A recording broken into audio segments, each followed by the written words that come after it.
Pertemuan yang lalu kita sudah sampai wudhu ya. Saya anggap pembahasan wudhu sudah selesai. Kita masuk langsung ke cara memulai salat. Boleh depan? Bismillah. Baik teman-teman, kita fokus sebentar ya. Yang kita bahas itu 3 bagian. Terkait dengan salat kita akan pelajari 1, bacaannya. Kenapa yang dibaca itu ya. 2, gerakannya. Bagaimana gerakannya dibimbing Nabi dan kenapa demikian. Yang ketiga, hikmahnya. Apa pesan mendalam di balik bacaan dan gerakan itu. Kita mulai dengan salat. Saya anggap ini sudah mulai menghadap kiblat. Silahkan kita memulai dengan bertakbir. Silahkan. Tahan, berhenti. Oke, 1. Saya minta yang lain. Silahkan Mas Ude. Bertakbir. Tahan di situ. Baik ya. Nah, saya cuma mau tanya, tahu dari mana takbirnya begini? Oke. Baik, kira-kira gini, kira-kira saya tanya. Di antara 2 ini, mana yang benar? Hah? Baik, yang Mas Dude angkat tangan. Yang satu lagi angkat tangan. Baik, 2-duanya benar, cuman tempatnya kurang tepat. Saya ambil argumentasi ilmiahnya dulu. Di Islam itu tidak ada satupun aktivitas, kecuali ada dasar pengetahuannya. Apalagi ibadah. Dasar itu yang kita kenal dengan dalil namanya. Ya, untuk alasan argumentatifnya. Oke, sekarang sholat dimulai dengan takbir. Tahu dari mana dibuka dengan takbir? Seperti apa takbirnya? Itu kita bisa lacak. 1, dalam hadis riwayat Al-Bukhari. Al-Bukhari, nomor hadis 753. Dikuatkan di hadis Muslim, nomor hadis 390. Yang mendapat pengajaran dari Nabi, ini ada 2 orang. Ini sahabatnya Abu Hurairah namanya. Kemudian yang kedua, ada Abdullah bin Umar, putranya Umar bin Khattab radhiyallahu taala anhuma. Abdullah bin Umar. Yang mengalami pendidikan dari nabinya namanya Khalad bin Rafi Az-Zuraiqi. Khalad bin Rafi.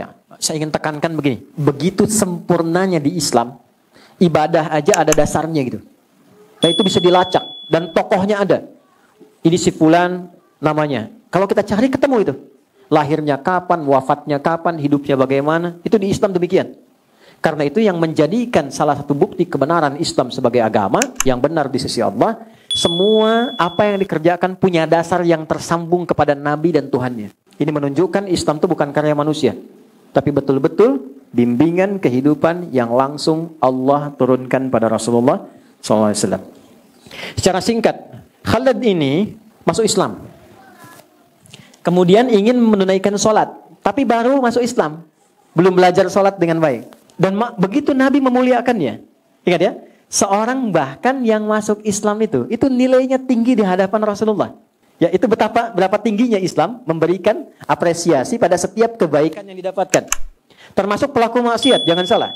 Orang berbuat maksiat itu Allah berikan kesempatan yang ditunggu sampai tobat di akhir hayatnya.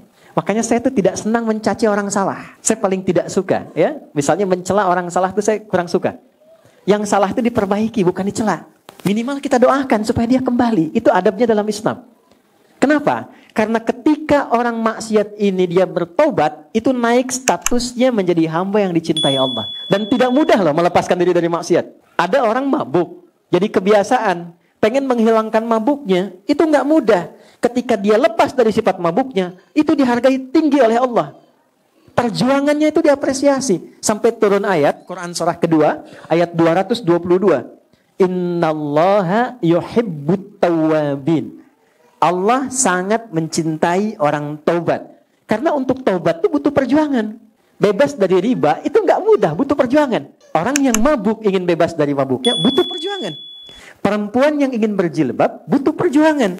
Jadi ketika mengenakan itu belum terbiasa dengan jilbabnya, itu di hadapan Allah dicintai hamba itu. Karena itu saya sering katakan, Allah lebih mencintai pelaku maksiat yang gemar bertobat dibandingkan orang soleh yang tidak pernah merasa salah.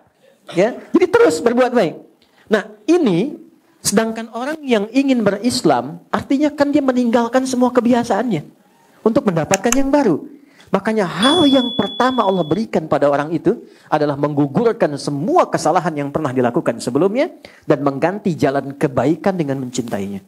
Baik, saya mau tunjukkan Khalid ini masuk Islam lalu ingin berubah menjadi lebih baik. Nah, ini spiritnya nih. Jadi muslim itu ya, untuk menjadi seorang muslim harus ada komitmen juga menjadi pribadi lebih baik. Itu antarannya. Jadi jangan pernah kita mengatakan muslim kalau tidak menginginkan diri kita berubah jadi baik. Karena di antara makna Islam itu adalah baik. Jadi tampakkan kebaikan, tambahkan kebaikan, dan tunjukkan Islam mengajarkan perubahan pada nilai kebaikan. Nah, ini ingin berubah. Lalu dia mencoba masuk ke Masjid Nabi, Masjid Nabawi, dan sholat di samping Nabi. Jadi begitu masuk, Nabi sudah ada sisi lain. Ketika selesai menunaikan sholat, datang pada Nabi. Ketika datang, dia mengucapkan salam. Assalamualaikum ya Rasulullah. Masya Allah, Nabi nggak bedakan. Mau ini mu'allaf, mau pelaku maksiat, mau yang lain, datang mengucapkan salam, dijawab oleh Nabi. Waalaikumsalam warahmatullah. Dan selalu jawabannya lebih lengkap daripada penanya. Jadi kalau ada orang berbuat baik, sekalipun dengan salam saja, muliakan ia lebih baik dari apa yang ia berikan. Baik, apa yang Nabi sampaikan? Waalaikumsalam warahmatullah. Perhatikan baik-baik. Salli, irji', salli, fa innaka lam tusalli. Coba kamu sholat lagi. Karena tadi belum benar sholatnya. Singkatnya mengulang sholatnya sampai 3 kali. Komentar Nabi masih sama. Maka dia berkata. Nah, ini penting sekali. Tolong garis bawah ya. Ya Rasulullah, ma uhsinul ghairah alimni. Ya Rasulullah, saya tidak bisa menunaikan yang lebih baik lagi daripada ini. Mohon ajarkan saya. Nah, kalimat mohon ajarkan saya ini, kata para ulama hadis, memberikan kesan yang dalam. Kalau memang ada kelemahan, jangan tutupi kelemahan itu dengan pura-pura kuat. Kalau tidak tahu bertanya, kalau tidak paham konsultasi, supaya kesulitan itu tidak dipendam sendiri. Orang yang terus memendam kesulitan tanpa solusi, maka mengakumulasi kesulitan itu bahkan menyakiti dirinya. Ini saya beri contoh. Ini apa? Beratnya kira-kira berapa? 100 gram. Oke. Singkatnya ringan nggak? Belum tentu. Lihat ini. Pegang terus begini.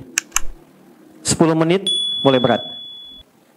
30 menit makin berat. Pegang seharian. Tangan bengkak kan? Masalah kecil itu, kalau terus dipendam, dipegang, nggak pernah diselesaikan, ujung-ujungnya hanya menyakiti fisik saja. Semakin berat, walaupun dia kecil. Tapi kalau Anda tempatkan spidol di tempatnya, dan kalau tak paham bertanya pada orang yang paham, itu akan mengurai setiap yang kecil menjadi sesuatu yang tidak bernilai. Maka beliau tanyakan, dijawablah oleh Nabi, idza qumta ila shalah, kalau engkau ingin salatnya benar, terkoneksi baik dengan Allah, satu asbighul wudu, sempurnakan dulu wudu. Yuk kita mulai bahasannya. Kita masuk pada intinya. Thumma istaqbilul qiblah, menghadaplah ke arah kiblat. Baik. Fakabbir, lalu mulai bertakbir. Bagaimana cara bertakbirnya? Hadis Muslim nomor hadis 390. Ali bin Umar radhiyallahu taala anhuma yang menyampaikan informasi ini namanya sahabat junior Ibnu Umar. Ya, nanti teman-teman yang ikut umrah saya tunjukkan tempatnya. Kalau di Mekah di sebelah mana, di Madinah di mana. Setelah masuk Islamnya, ya. Umar bin Khattab kemudian punya anak, bagaimana mengelola atau mendidik anak-anaknya supaya jadi tumbuh baik. Nabi mengangkat kedua tangannya, riwayat pertama, rafa'a yadaihi hadwa mankibaihi, sejajar dengan bahunya. Hadwa mankibaihi, sejajar dengan bahunya. Yang tadi, jangan dirubah. Ini ya. Nah teman-teman, ini tadi saya katakan sudah benar. Cuman posisinya kurang tepat. Hadwa itu dalam bahasa Arab artinya adalah sesuatu yang berhadapan atau di depan, sejajar. Bahu kan ini ya. Ini bahu nih. Berarti sejajar itu di sini. Masuk. Ya. Jadi bukan di sini. Kalau ini di samping namanya. Di samping bahu. Jelas ya? Nah, yang tepat itu ini, sejajar di sini. Seperti ini kurang lebih. Jelas? Jadi Allah gini ya. Dan tidak perlu terlampau kaku, kan masih hidup. Versi kedua, yang tadi yang Mas Dude contohkan. Ya. Dinaikkan ke atas, yuhadhi udhunaihi, mendekati ke telinganya di sini. Agak ke dalam sedikit, agak ke dalam, pelan aja, nggak usah dikakukan, pelan-pelan. Nah. Jadi ada yang di sini. Baik ya. Yang di sini kenapa berat sebelah nih? Lurus ya. Tenang aja, seimbang ya. Nih, ada yang sini naik sedikit di sini. Dan ini penting dan pasti akan ada perbedaan di setiap kita karena ukuran bahu kan tidak sama. Pahami posisinya karena ini akan dibawa saat sujud. Jadi saat sujud ini nggak berubah, tetap seperti ini. Jadi mulai diangkat Allah sini, ya kan? Yang pertama atau yang kedua naik sedikit di sini. Silahkan mana yang paling nyaman, ini atau di sini. Di tidak Allah, ya kan? Baik, tapi di sini. Jelas? Baik di sini atau ke sini sedikit ke atas. Ini untuk cara. Kenapa tangan diangkat? Apa hikmahnya? Ini ada kitabnya, ada bukunya. Baik ya? Ada kitabnya, ada bukunya. Ini nanti tentang hikmah. Namanya Nadharat fi Ma'anis Shalah, ya. Tentang menggali tentang hikmah dan makna dari gerakan dan bacaan salat. Jadi mengangkat begini, ini ada dua makna. Satu, seperti ini gambarannya untuk membuang urusan dunia ke belakang. Jadi maksudnya apa? Kalau akan sholat dan ingin khusyuk terkoneksi pada Allah, jangan bawa dunia. Jadi persoalannya, orang mau sholat tapi dunia masih dibawa. Itu yang menyebabkan orang tidak khusyuk. Jadi lisannya Allahu Akbar, tapi di hatinya masih proyek Hu Akbar. Tuh kan? Handphone Hu Akbar, sendal Hu Akbar, konten Hu Akbar, gitu kan? Ya, itu masih terbawa. Dan akhirnya menyebabkan setan mudah untuk menggoda. Ingat, ada setan khusus yang tugasnya memang menggoda orang sholat. Nanti satu waktu kita belajar ya, kalau sudah selesai ya Mas Dim ya. Bikin pelajaran khusus fikih setan. Kemudian pasrahkan diri kepada Allah. Orang kalau ditangkap dan ditodong senjata menyerah, bukankah seperti ini? Bukankah ini tanda pasrah? Ya kan? Maka ulama memberikan penafsiran, mengangkat ini pun sebagai tanda kepasrahan kepada Allah. Menunjukkan kita tawakal dalam kehidupan. Itulah sebabnya kenapa lafadznya Allahu Akbar, bukan yang lain. Makna pertamanya, kita dengan mengangkat tangan seperti ini ingin membuang semua urusan dunia dan terkoneksi untuk mengagungkan Allah saja, tidak ada yang lain. Makanya kalau ingin khusyuk, salah satunya, ketika mulai mengangkat, dunia kita buang dan jadikan semua yang agung hanya Allah saja. Yang lain lepaskan. Mudah bagi Allah mengecilkan apa yang Anda anggap besar. Contohnya nih kemarin kan Jumat ya. Itu ada surah khusus namanya surah Jum'ah. Surah 62. Itu di ayat 11-nya jelas sekali Allah sampaikan. Orang yang tega, kata Allah, menjual imannya untuk dunianya, yang masih sibuk dengan bisnis, dengan proyek, dan dia meninggalkan Jumat. Itu bahasa singkatnya kata Allah, mudah bagi aku menghancurkan bisnisnya dan mewafatkan dia saat itu juga. Tapi kalau engkau mau datang menunaikan Jumat, mintalah kepadaku, aku buka jaringan dalam Jumat, aku lebarkan duniamu, aku mudahkan rezekimu. Ya, maka dari itu saat terkoneksi dengan Allah, abaikan yang lain karena kan yang punya semuanya Allah. Itu gambarannya. Yang kedua, mohon izin, ini yang paling dalam sekali. Ini yang paling dalam.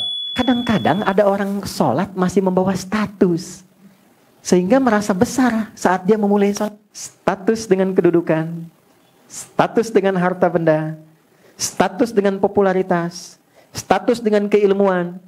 Sehingga tanpa dirasakan, begitu dia mulai bertakbir, kebesaran itu terbawa. Dan lupa bahwa yang paling agung itu Allah. Atau yang ketiga, status maksiatnya. Dia bawa maksiat menjelang sholat. Dan merasa nyaman dengan itu. Coba cek di handphonenya masing-masing. Jangan sampai ketika mau sholat, dalam handphonenya itu isinya apa yang tidak Allah sukai. Aurat yang tampak, hal-hal yang tidak baik. Apalagi membawa perangkat yang tidak benar. Lalu dibawa dalam sholat. Dan mengatakan Allahu Akbar. Itu akan sulit membawa kehusyuan. Maka dari itu, apa yang harus dilakukan? Begitu mulai menghadap kiblat, yakinkan pada diri kita bahwa saatnya terkoneksi dengan Allah, buang urusan dunia ke belakang, dan rasakan boleh jadi bila ajal tiba, Allah bisa mewafatkan dalam keadaan kita sedang bertakbir kepadanya. Kalau memang merasa pengen khusyuk, bayangkan mungkin dipanggil saat kita terkoneksi dengan Allah. Kenapa ada sebagian orang yang sholat ketika meminta nggak terkabul? Padahal orang dulu baru nyebut sudah diberikan. Orang dulu minta dikasih. Bahkan selesai sholat dapat. Kenapa? Dalam kondisi kita meminta, kita nggak mendapatkan apa yang dimohonkan itu. Boleh jadi, apa yang disampaikan Nabi itu hadir dalam kehidupan sementara orang. Saya nggak menyebut kita. Saya menjauhkan kata itu dari kita semua. Ada orang yang datang kepada Allah itu dengan maksiat yang dibawa, tapi belum ditobati. Maka apa kata Nabi? Thumma dzakara rajulan, Nabi mengisahkan seorang lelaki. Yudilus safara asy'atha aghbara. Dia menempuh perjalanan panjang sampai berdebu, capek, jauh jalannya. Yamuddu yadaihi ilas sama, dia ingin berdoa. Kalau ini digambarkannya datang ke Mekah lah, mau doa, ya kan? Begitu sampai tiba ke tujuannya, apa yang terjadi? Kata Nabi, komen pertamanya. Ingat, kalau Nabi sudah komen, maka kita apa yang harus dilakukan? Tinggal like, subscribe. Like, share, and subscribe. Apa komen Nabi? Anna yustajabu lidzalik, mat'amu haram, mashrabu haram, malbasu haram, wa ghudhiya bi haram. Bagaimana doanya bisa tembus sementara makanannya haram, minumannya haram, pakaiannya haram, perangkat hidupnya haram. Ternyata bukan Allah nggak mau kabulkan. Begitu mau dikasih, mental. Itulah sebabnya kenapa sebelum kita minta banyak dalam sholat, minta sehat, minta rizki, minta rahmat, minta segala hal, kenapa dimulai saat takbir dengan memohon doa taubat terlebih dahulu? Di pembuka awal. Pembuka awal yang mengawali sesuatu dari mulai asalnya, itu dalam bahasa Arab disebut dengan iftitah. Kalau pendek, kalau agak panjang disebut dengan istiftah. Itulah sebabnya kenapa kita saat takbir langsung membaca doa iftitah atau istiftah untuk membuka semua sekat-sekat yang kurang baik, yang selama ini Allah nilai kurang bagus, sehingga setelah terbuka kita bisa minta apapun yang dimohonkan kepada Allah. Ada 9 jenis doanya, dari mulai yang pendek sampai yang panjang. Kalau pendek namanya iftitah, kalau panjang namanya istiftah. Atau kadang untuk mewakili keduanya, baik itu pendek ataupun panjang. Baik, ya, sekarang kita masuk bagian selanjutnya. Gimana cara bersedekap? Baik, oke, Mas takbir, tangannya disimpan di mana? Ya, oke, lo terus sedekapnya. Oke, tahan sebentar. Oke, ini udah bagus, pelan-pelan sebentar. Pertama, perhatikan teman-teman sekalian, posisinya dulu. Perut mana? Ini perut ya. Perhatikan sini, ini perut. Dada mana? Sini ya. Perhatikan. Di sini, di dada dengan di perut itu ada rongga di sini. Ini yang dimaksud menyimpan tuh di sini. Ini namanya sodr. Sodrun. Ini sodr. Kalau di sini namanya nahr. Nahr. Nahr itu yang dekat ke leher di sini. Ya? Nah, dalam hadis meletakkan tangan itu yang dekat ke sahih hadisnya itu di sodrun, ya, di dadanya, di sini di rongga sini, bukan di sini. Kalau ini batnun, ada hadis tersambung ke sahabat Ali bin Abi Thalib di perut, tapi hadisnya dhaif, oke? Yang agak mendekati lebih kuat tuh di sini.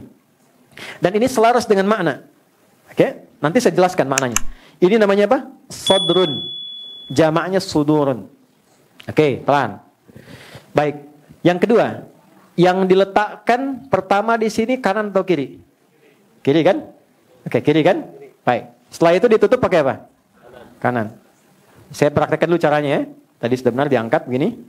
Lalu di sini, ini ada 3 cara. 1, yang telapak kanan menutup punggung yang kiri begini, pas. Ya, begini. Oke. Kedua, yang telapak yang kanan menggenggam pergelangan di sini. Kalau mau lebih detail, ini 2 jemari ke sini, begini, ini digenggam. Tapi langsung ya, gak usah diotak-atik.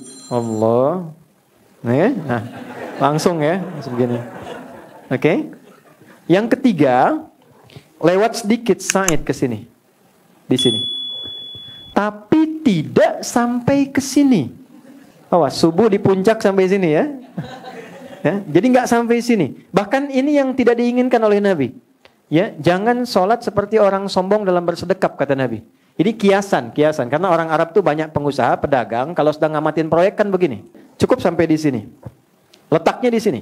Tidak di sini, lemah hadisnya, dan tidak di sini. Ini nggak ada hadisnya.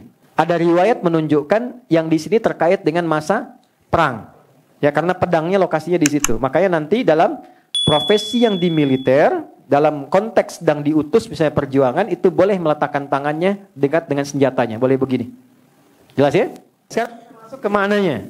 Kenapa letaknya di sini? Oke? Kenapa kiri duluan? Kenapa ditutup kanan duluan? Ini ada asalnya. Jadi semula sholat itu tidak bersedekap, asalnya begini. Dan jangan semua yang sholat begini diartikan tidak. Gak semua Syiah begini. Ya, Tidak semua yang sholat begini Syiah. Di Sunni ada. Di Sunni ada dan riwayat asal, terutama dari Imam Malik. Makanya yang mazhab Maliki itu sekarang, dulu di Madinah, itu Maliki. Kemudian sekarang dikembangkan di Afrika Utara, khususnya di Libya, Tunisia, Maroko, khususnya itu Maliki. Nyebrang sedikit ke Italia, Spanyol itu Maliki. Jadi kalau mereka sholat, Anda ke Mekah, ada yang sholat begini, Allahu Akbar, itu mengamalkan riwayat pertama. Ini, kenapa kemudian tiba ada riwayat untuk sedekah? Mulanya turun Quran surah 11, ayat 114. Asal mulanya ayat ini turun karena ada orang yang berbuat salah. Berkonsultasi ke Nabi ingin taubat. Ya Rasulullah, saya salah. Saya baru berbuat salah. Tolong hukum saya sekarang. Nah sahabat itu berpikirnya, saya khawatir lebih baik dihukum sekarang daripada di akhirat dihukum. Karena pada akhirnya segala kemewahan dunia pun akan ditinggalkan. Tapi bukan dilarang hidup mewah. Yang passionnya ingin dengan harta justru diminta oleh Quran dan hadis sekaya-kayanya. Supaya bisa ibadah dengan hartanya. Saat akan menunaikan sholat. Dalam riwayat sholat zuhur. Maka kata Nabi, tunggu nanti habis sholat aja. Ya, tunggu habis sholat aja. Dan hebatnya Nabi tidak mempublikasikan kesalahannya. Itu dahsyatnya Rasulullah tuh. Jadi kalau ada orang salah, itu antara beliau saja dengan beliau. Dan kalau ada orang salah di pertemuan, misalnya ini, luas ya. Itu oleh beliau, tidak ditunjuk ke orang, tapi dibikin umum kiasannya. Sehingga tidak ada yang merasa dipersalahkan. Saat sholat telah turun Quran surah 11, ayat 114. Aqimis sholata, tarafain nahar, wa zulafan minal lail. Ini ayatnya, ini syahidnya. Innal hasanati yudhibnas sayyi'at. Lakukan salat, jaga dengan baik. Waktunya dari subuh sampai dengan isya. Bila benar salat dilakukan, dia bisa menggugurkan kesalahan-kesalahan yang pernah dilakukan. Kesalahan kecil maksudnya. Tapi yang paling indah tuh ini, lihat ujungnya. Tidak ada hambaku satupun yang tidak pernah berbuat salah. Soalnya Nabi yang terjaga ya. Innal hasanati yudhibnas sayyi'at. Tapi sebaik-baiknya hamba yang ketika dia berbuat salah, dia mau memperbaiki kesalahan itu dengan merubah perilakunya menjadi lebih baik. Menjadi pribadi yang lebih baik. Ayat itu turun untuk memberikan jawaban taubat dari Allah kepada hamba yang tadi, yang dengan ketulusannya dia meminta Nabi untuk menghukumnya. Maka saat turun ayat itu, selesai salat, orang itu bilang lagi, ya Rasulullah hukum saya, salat sudah selesai. Apa kata Nabi? Allah sudah mengampunimu. Ya, kama qala Rasulullah SAW, Allah sudah mengampunimu, maka tidak ada alasan lagi untuk menghukummu. Nah, dari situlah kemudian untuk menggambarkan hikmah ayat itu, mulailah sedekap tangan kanan telapak diletakkan menutup punggung yang kiri begini. Kenapa kiri ditutup duluan dengan yang kanan? Kiri ini gambaran dari sesuatu yang divisualisasikan kadang kurang baik. Aliran yang gak bagus, aliran apa? Kiri. Pemikiran yang gak bagus, pemikiran apa? Kiri, ya. Sedangkan kanan digambarkan sesuatu yang baik. Gambarannya apa? Kalau Anda pernah berbuat salah, cepat tutupi kesalahan itu dengan kebaikan. Maka kalau kita perbanyak kebaikannya, yang salah ini akan dilupakan. Maka ketika Anda sholat, bayangkan kasih Allah diletakkan di tangan kanan ini. Gak ada yang sempurna. Tapi Allah berikan harapan untuk jadi orang baik. Tutup ini. Mau sampai kapan begitu? Selalu terbuka peluang. Kalau bisa mendapatkan dengan cara yang baik, kenapa memilih yang tidak baik? Dan kenapa letaknya di sini? Sodrun, jamaknya sudur. Nah, sudur itu pintunya. Pintunya setan. Ingat, satu-satunya surat dalam Al-Quran yang paling favorit dan dihafalkan hampir semua orang Islam di muka bumi. Surat An-Nas, letaknya di sini. Jadi kalau sudah diletakkan di sini, tutup. Rasakan bahwa mungkin datang membawa kesalahan, segera tutup. Lalu istighfar, bacakan doa tadi, atau kita katakan Allahu Akbar kabira, walhamdulillah katsira, wa subhanallahi bukratan wa asli. Ya Allah, engkau agungkan. Engkau aku agungkan. Dan maaf. Boleh jadi ya Allah aku salat ini membawa keagungan. Sombong terhadap orang lain. Angkuh dengan kawan. Rasa yang paling tinggi. Tobat kita. Walhamdulillahi katsira. Terima kasih ya Allah berikan banyak sekali kebaikan-kebaikan kepada aku. Rizki, kedamaian, ketentraman. Baik, saya kira itu yang kita bisa dapati sampai dengan sedekap. Dan kita belum mulai Al-Fatihah.